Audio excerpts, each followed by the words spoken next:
മുത്ത് കണ്ണ് കലങ്ങി നെഞ്ചു പടഞ്ഞിട്ടാണ് എൻ്റെ കാലൊക്കെ കണ്ടപ്പോൾ എതുക്ക് തമ്പി എന്ന് ചോദിച്ച് എന്നെ പൊന്നുപോലെ നോക്കിയിട്ടാണ് എന്നെ വിട്ടത്. സിനിമയിൽ എങ്ങനെയാണോ നിജവും ഇതേപോലെയാണ്. ഒരുപാട് നാളത്തെ ആഗ്രഹം വിജയണ്ണനെ ഒന്ന് കാണണം എന്നായിരുന്നു. ഉണ്ണിക്കണ്ണൻ അവസാനം വിജയണ്ണനെ ഇപ്പൊ കണ്ടിരിക്കുകയാണ്. എന്താണ് ഇപ്പൊ ഉണ്ണിക്കണ്ണന്റെ ഒരു സന്തോഷം? അതെങ്ങനെ പറഞ്ഞറിയിക്കാൻ പറ്റും? സന്തോഷം എങ്ങനെ പറഞ്ഞറിയിക്കുന്ന അറിയില്ല. കുറച്ച് പൈസ കൊണ്ടാണ് ഉണ്ണിക്കണ്ണൻ ജനുവരി 1 എവിടെ കിടക്കും, റെയിൽവേ സ്റ്റേഷനിൽ മറ്റേ റെയിൽവേ പെട്രോൾ പമ്പിലൊക്കെ കിടക്കുന്നു വിചാരിച്ചു. ഉണ്ണിക്കണ്ണനെ വിജയണ്ണൻ്റെ നമ്മുടെ ഇളയ തലവതി വിജയണ്ണൻ നമ്മളെ ഇഷ്ടപ്പെടുന്ന പോലെ എന്നെയും അനിയനായി ഏട്ടനായി മോനെ പോലെ വിചാരിച്ച് പോണ വഴിക്കൊക്കെ ഓരോ വിജയണ്ണനായി വന്ന് തന്നെ ദൈവത്തെ പോലെ വന്ന് ഓരോ അവർ ഭക്ഷണം വാങ്ങിത്തന്നു, വെള്ളം വാങ്ങിത്തന്നു. മലയാളിയും തമിഴ്നാടും കട്ടയ്ക്ക് സപ്പോർട്ട് കൊണ്ടാണ്. അതാണ് അധികം പൈസ എനിക്ക് ചിലവായില്ല. ഉണ്ണിക്കണ്ണൻ ഫസ്റ്റ് തൊട്ട് വരുമ്പോൾ ഒരുപാട് ആൾക്കാർ കളിയാക്കിയിട്ട് വന്നിട്ടുണ്ടായിരുന്നു. അപ്പൊ ഇപ്പൊ അവർക്കൊക്കെ കൊടുക്കാനുള്ള ഒരു മറുപടി എന്താണ്? കാരണം നമ്മൾ അത്രയും ഇപ്പൊ സാധിച്ചു എന്നുള്ള ഒരു ലെവലിലെത്തി. അപ്പൊ എന്താണ് അവർക്ക് കൊടുക്കാനുള്ള ഒരു മറുപടി? ഇപ്പോഴും സാധിച്ചിട്ടില്ല. ആ പഴയ 4ാം ക്ലാസ്സുകാർ ഉണ്ണിക്കണ്ണൻ തന്നെയാണ് നമ്മുടെ ആഗ്രഹം. എന്നോ ദൈവം എഴുതി വെച്ചാത്ത ആ നിയോഗമാണ്. ജനിക്കുമ്പോൾ ഒന്നുമില്ലാതെ തന്നെ നമ്മൾ ജനിക്കുന്നത്, മരിച്ചു പോകുമ്പോൾ അങ്ങനെയാണ്. ആ ഉണ്ണിക്കണ്ണൻ തന്നെയാണ് എനിക്ക് പറയാനുള്ള. ആരെങ്കിലും എന്തെങ്കിലും ഇറങ്ങിത്തിരിക്കുമ്പോൾ നെഗറ്റീവ് പറയാതെ, അവരിനെ വേദനിപ്പിക്കാതെ, ഒന്നും എല്ലാവരും പറയുമ്പോൾ വന്നിക്കാൻ പറ്റും നിന്ദിക്കാതിരിക്കുക. അവരവരുടെ വഴിയിലേക്ക് വിടട്ടെ. നേർ വഴി കൂടെ പോവുക, കുറുക്ക് വഴി കൂടെ പോവാതെ ജീവിതത്തിൽ എന്തെങ്കിലും ആകണമെന്ന് ആഗ്രഹിച്ച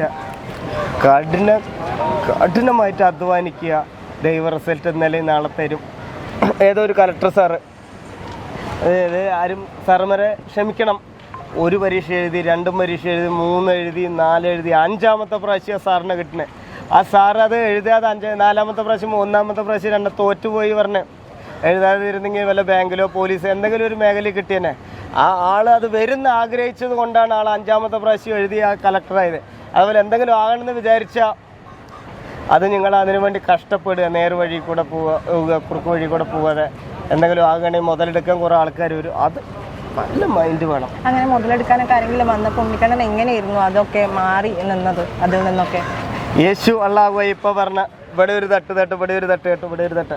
പിന്നെ എൻ്റെ മൻസൂറിനെ വിളിക്കും, വിലാഷേട്ടനെ വിളിക്കും, പാലക്കാട് ചാമിയച്ചൻ, പിന്നെ വിവേക് കൊടുങ്ങല്ലൂർ, അങ്ങനെ എന്നെ സപ്പോർട്ട് ചെയ്യണ നിരവധി ആളുകൾ അങ്ങനെ വിളിച്ച് അവരിനൊക്കെ എടുത്തിട്ട് ഇത് ചോദിക്കും. പിന്നെ നമ്മൾ ആലോചിച്ച് ചെയ്യും. അപ്പോൾ നമുക്കത് ഒറ്റ നോട്ടത്തിൽ അറിയാം അതെന്താ എങ്ങനെയാണെന്ന്. ചങ്ക് പോലെ കൂടെ നിൽക്കാനും ആളുകളുണ്ട്. പിന്നെ യാതിലേക്ക് വിളിച്ചു കരയായിരുന്നു. ആ യാതിലേക്ക് അറിയാം. മെസ്സി സാറിനെ കാണാൻ വേണ്ടി പോയിട്ട് ആ ഒരു ഇത് അങ്ങനെ തന്നെ എല്ലാവരും സപ്പോർട്ടാണ്. വിജയ് സാർ ഇപ്പൊ കണ്ടപ്പോൾ എന്തൊക്കെയാണ് ഉണ്ണിക്കണ്ണനോട് പറഞ്ഞത്? എന്നെ കൊണ്ട് പറഞ്ഞിങ്ങനെ വണ്ടി വന്നു, നേരെ എന്നെ കൊണ്ട് ഒരു വലിയ ഗസ്റ്റ് ഹൗസിലാണ്. അവിടെ പോയി നല്ല ഭക്ഷണം തന്നു, റൂം വന്നു, റെസ്റ്റ് എടുത്ത് വണ്ടി വന്നു. അങ്ങനെ ലൊക്കേഷനിൽ പോയി അത്രയും വിജയ് സാർ നമ്മുടെ ഇളയ സാറിൻ്റെ പടത്തിൻ്റെ പ്രൊഡ്യൂസർ വന്നു. സാർ ഷൂട്ടിൽ തന്നെ ഒരു 5 മിനിറ്റ് വണ്ടിയിൽ തന്നെ വെയിറ്റ് ചെയ്തു. അങ്ങനെ കുറച്ച് കഴിഞ്ഞിട്ട് വിളിച്ചു. നേരെ പോകുമ്പോൾ ഇങ്ങനെ ക്രൗഡായിരുന്നു. ആ ക്രൗഡിൽ നിന്ന് ഇങ്ങനെ ഒരാളിങ്ങനെ വന്നു. പെട്ടെന്ന് നമുക്കൊന്ന് ഇങ്ങനെ കൂട്ടുകാരനെ നമ്മുടെ വീടിൻ്റെ അടുത്ത് ഒരാൾ തൊഴിൽ കേട്ട് എന്തിനാ കരയെന്ന് പറഞ്ഞു. കാരവാനിൽ കയറി പറഞ്ഞു. അങ്ങനെ സാറ് കയറി പറഞ്ഞില്ല, തമ്പി കയറി പറഞ്ഞു. കാരവാൻ തൊട്ട് 100 വെച്ച് കയറി. ഞാൻ എല്ലാ കാരവാനിലും കയറിയാണ്. സിനിമ അത്ര ഇഷ്ടപ്പെടുന്നു. അങ്ങനെ അവിടെ പോയിട്ട് എന്തിനാ തമ്പി ഇങ്ങനെ ചെയ്ത് കണ്ണ് കലങ്ങി നെഞ്ച് പൊടിഞ്ഞിട്ടാണ് വിജയ് സാർ വരുന്നത്. അതാണ് നമ്മുടെ വിജയ് സാർ. ലോകമെമ്പാടുള്ള കുഞ്ഞു കുട്ടികൾ കണ്ണ് കലങ്ങി എന്നെ കണ്ടിട്ട്. എന്നിട്ട് പറഞ്ഞു, എൻ്റെ കാര്യങ്ങളൊക്കെ പറഞ്ഞു, പിന്നെ എന്ത് ചെയ്യണമെന്നൊക്കെ, സിനിമയിൽ അഭിനയിക്കണം പറഞ്ഞു, പിന്നെ കാര്യങ്ങളൊക്കെ പറഞ്ഞ് പിന്നെ സംസാരിച്ച്. പിന്നെ മാനാടിനെ പറയും പോലെ പാതുകാപ്പാ പോയി ചേരണം. പിന്നെ എനിക്ക് നനച്ച വണ്ടി തന്നു, അതൊക്കെ തന്ന്, പിന്നെ ഭക്ഷണം ജ്യൂസൊക്കെ തന്ന് നാളെ പോയാൽ മതി പറഞ്ഞ്. ഈ ആപ്പിൾ തന്നു, ബിസ്ക്കറ്റ് തന്നു. പിന്നെ ഷൂട്ടിങ് അവിടെ തമ്പിക്ക് എന്താ വേണ്ടത് കൊടുക്കണം പറഞ്ഞു. കാറ് പോകുമ്പോൾ പോലും പ്രൊട്ടക്ഷൻ ഓടി വന്ന് തന്ന്. എന്തായാലും ഈ ഇളയ തലവതി അണ്ണെന്ന് പറയണത്, ഈ ഇളയ തലവതി അണ്ണൻ പറയണത് സിനിമയിൽ എങ്ങനെയാണോ നിജവും ഇതേപോലെയാണ്. ഒരു എന്താ പറയാ, അതേ സൈലന്റും അതേ ഇതുമാണ്. അതാണ് ഇളയ തലവതി അണ്ണൻ. കേരളത്തിലുള്ള കുട്ടികൾ മുതൽ വയസ്സായവർ വരെ എല്ലാവരും ഇഷ്ടംപോലെ നമ്മുടെ ഇളയ തലവതി അണ്ണൻ. കണ്ണ് കലങ്ങി നെഞ്ചു പടഞ്ഞിട്ടാണ് എൻ്റെ കാലൊക്കെ കണ്ടപ്പോൾ എതുക്ക് തമ്പി എന്ന് ചോദിച്ച് എന്നെ പൊന്നുപോലെ നോക്കിയിട്ടാണ് എന്നെ വിട്ടത്. ഒരുപാട് ആളുകൾ ഇപ്പൊ ഉണ്ണിക്കണ്ണന്റെ പൈസയൊക്കെ തരാം എന്ന് പറഞ്ഞിട്ടുണ്ടായിരുന്നു. അപ്പൊ അവരോടൊക്കെ വിളിച്ചു പറഞ്ഞാൽ വേണ്ട എന്നായിരുന്നു. അപ്പം അത് ഒരുപാട് ആൾക്കാർക്ക് നല്ലൊരു കാര്യമായിട്ട് തോന്നിയിട്ടുണ്ടായിരുന്നു. അതിനെ കുറിച്ച് എന്താ പറയാനുള്ളത്? അത് നമ്മൾ പൈസയ്ക്ക് വേണ്ടി ആകരുത്. എന്ത് ചെയ്യുമ്പോൾ ബാക്കിയെല്ലാം ദൈവം തരും. വേണം എന്താണ് ഇപ്പൊ ഇത്രയും കാലത്തിന് ശേഷം ഉണ്ണിക്കണ്ണൻ ഇപ്പൊ വിജയ് സാറിനെ കണ്ടിരിക്കുകയാണ്.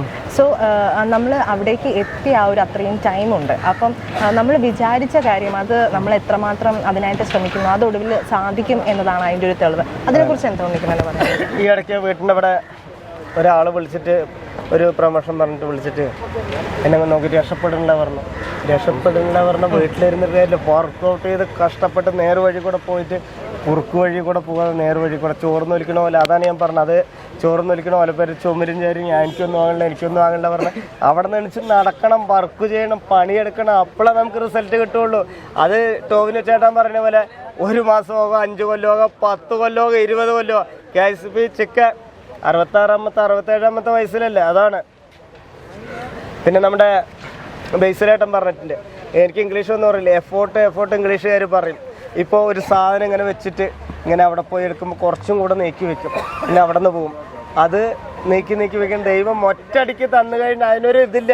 കഷ്ടപ്പെട്ട് ഇപ്പം ഞാൻ ഓരോ വഴി പോകുമ്പോൾ ബാഗും തൂക്കി ഇങ്ങനെ പോകുമ്പോൾ നമുക്ക് പെട്ടെന്ന് തന്നെ അതിനൊന്നുണ്ടല്ലോ. ഇനിയിപ്പോൾ എനിക്ക് ആ പുറകിൽ നോക്കുമ്പോൾ വന്ന വഴിയും അതൊന്നും മറക്കാണ്ടിരിക്കാൻ ദൈവം എന്നെ നടക്ക്, എനിക്ക് സാധനം കിട്ടും, നീ അങ്ങോട്ട് നടക്ക് പറഞ്ഞ് ദൈവം എന്നെ നമ്മൾ ആഗ്രഹിച്ച നനച്ച വണ്ടി നമുക്ക് ദൈവം തന്നു. ഇപ്പം ബിഗ് ബോസിലേക്കൊക്കെ ഒരു താല്പര്യം ഉണ്ടെന്നാണല്ലോ, അതിനെക്കുറിച്ച് എന്താ പറയല്ലേ? എനിക്ക് ആദ്യം സിനിമ അഭിനയിക്കണമെന്നാണ്, വീട് നോക്കണം. ഇപ്പം എല്ലാവരും പറയും പണിക്ക് പോകണില്ലെന്നൊക്കെ. എല്ലാ പണിക്കും പോകുന്നുണ്ട്. 4ാം ക്ലാസ്സുകാരനെ വിളിച്ചാൽ പോകും, കിട്ടുമെന്ന് എനിക്ക് അറിയില്ല. താല്പര്യമുണ്ടല്ലേ? വിളിച്ച് അങ്ങനെ ഉണ്ടെങ്കിൽ. ഓക്കെ. സിനിമയിൽ ഇപ്പം വിജയ് സാറിന്റെ കൂടെ തന്നെ ഒരു സിനിമയിൽ അഭിനയിക്കാൻ പറ്റുമോ? അതിനെക്കുറിച്ചൊക്കെ എന്താ പറയാനുള്ളത്? വിജയ് സാറിനെ കൊണ്ട് പറഞ്ഞിട്ടുണ്ട്, ജനിച്ചു വരുമ്പോൾ ദൈവം വരുന്ന എഴുതി വെച്ചിട്ടുണ്ട്. അതാണ് എനിക്ക് ഇന്നലെ മെലിഞ്ഞാന്ന് നടന്നത്. എന്തായാലും അത് ദൈവം എഴുതി വെച്ചിട്ട് ഞാൻ നടക്കും. പിന്നെ ബാല സാർ കണ്ടിട്ട് വാച്ചൊക്കെ ഞാൻ 2 ദിവസം മുന്നേ മൻസൂറിനെ കൊണ്ട് വിളിച്ചുകൊണ്ടിരിക്കുക. അപ്പോൾ വിലാഷേട്ടന് ഫോൺ ചെയ്തു. അപ്പോൾ രാത്രി 12 മണിക്ക് കോള്, തമ്പി നീ എവിടെയുണ്ട് ഉണ്ണിക്കണ്ണ ചോദിച്ചു. ഞാൻ ചെന്നൈയിലുണ്ട്, എനിക്ക് നിന്നെ നാളെ കാണണം, അങ്ങനെ ഗിഫ്റ്റ് ചെയ്യുന്നതാണ് ബാലസാർ. എന്തൊക്കെ പറഞ്ഞു? അപ്പം ബാലസാർ എന്നെ പോയി കണ്ട് കെട്ടിപ്പിടിച്ചൊരു ഉമ്മയൊക്കെ തന്ന് വാച്ച് തന്ന് കുറെ കാര്യങ്ങൾ പറഞ്ഞു, ഭക്ഷണമൊക്കെ തന്നിട്ട് വിട്ടത്. അതെ അല്ലേ? ഇപ്പം നമ്മൾ മലയാളികൾക്ക് ഇപ്പൊ ഉണ്ണിച്ചേട്ടനെ അറിയാം, പക്ഷെ അതേപോലെ തന്നെ ചേട്ടന്റെ റീൽസിൽ മൊത്തം കണ്ടിട്ടുണ്ടായിരുന്നു. ഇപ്പൊ തമിഴിലുള്ള ആൾക്കാർ കൂടിയും ചേട്ടനെ റെക്കഗ്നൈസ് ചെയ്തു. അപ്പൊ ആ ഒരു അവരും കൂടി തിരിച്ചറിയുന്നു എന്നുള്ളൊരു സംഭവം എങ്ങനെയായിരുന്നു ചേട്ടനത് മനസ്സിലേക്ക് വന്നത്? ഞാനിവിടെ നിന്ന് ഇറങ്ങുമ്പോൾ എവിടെ ഇറങ്ങും? പെട്രോൾ പമ്പ് വരണം. ഇവിടെ നിന്ന് പോകുമ്പോൾ കേരളത്തിലുള്ള എൻ്റെ ഏട്ടന്മാരും അനിയന്മാരും അച്ഛനമ്മമാരും ഓരോ പേരും സഹായിച്ച പോലെ അവിടെ അങ്ങനെയാണ് എന്നെ ചേർത്ത പിടിച്ച്. പിന്നെ ഒരു കാര്യം പറയണ്ടേ, മലമ്പുഴി വെച്ചിട്ട് മലമ്പുഴയിൽ നിന്ന് പഠിക്കുന്ന 2 പെൺകുട്ടികൾ എന്നെ കോയമ്പത്തൂർ വെച്ചിട്ട് കണ്ടു.